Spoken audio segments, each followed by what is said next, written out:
మత్తయి సువార్త 14:25. ఇక్కడ యేసు ప్రభువు వారు ఏం చేశారంటే, ఆయన చేసిన పని ఏంటంటే, ఇప్పుడు విశ్వాసం ఈ లింకులు కట్ చేస్తున్నాడు. కావాలని వీళ్ళు పొడిపించుకొని అడగమంటాడు స్వస్థపరిచి. ఎందుకు? దానికి దీనికి యాక్షన్ లేదురా బాబు అని చెప్పడం కోసం. Hallelujah. He want to disconnect this link. పాపానికి దీనికి లింకు లేదు, ధర్మశాస్త్రానికి దీనికి లింకు లేదు. ఇది కాదు అసలు ఇది మార్గము కాదు. ఈ రకముగా మనము దేవుణ్ణి ఆశ్రయించలేము, దేవుడి పట్ల మనం విశ్వాసం కనపరచలేము, ఈ రకము కాదు అని చెప్పి ఆయన ఏం చేశాడంటే, మొత్తం ఆయన భూమి మీద చూసినట్లయితే Jesus broke every law. Hallelujah. The natural and the supernatural law. దేవుడు చూడండి, ఆయన అన్ని చట్టాలను ఉల్లంఘించాడు. లాస్ ఇప్పుడు ఇట్లా ధర్మశాస్త్రమైనటువంటి చట్టాలన్నీ ఉల్లంఘించాడు. కావాలని ఇది పెట్టుకున్నాడు అని చెప్పాడు. ఇక్కడ ఇంకొక చట్టాన్ని ఉల్లంఘించాడు. చూద్దాం, చదువు.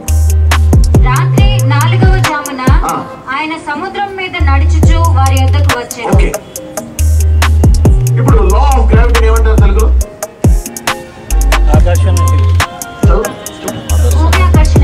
ఓకే, లా ఆఫ్ గ్రావిటీ అంటే భూమి ఆకర్షణ శక్తి.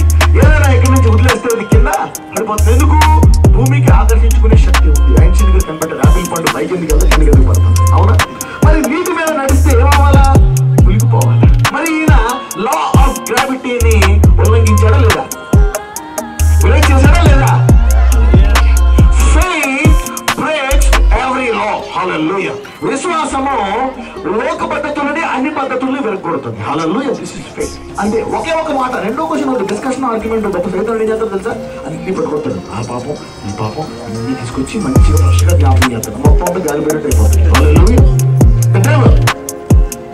The devil will attack by these things. విశ్వాసం ద్వారా ఇక్కడ అన్ని కూడా ఒకటే సొల్యూషన్ అంతే. Faith and faith and faith.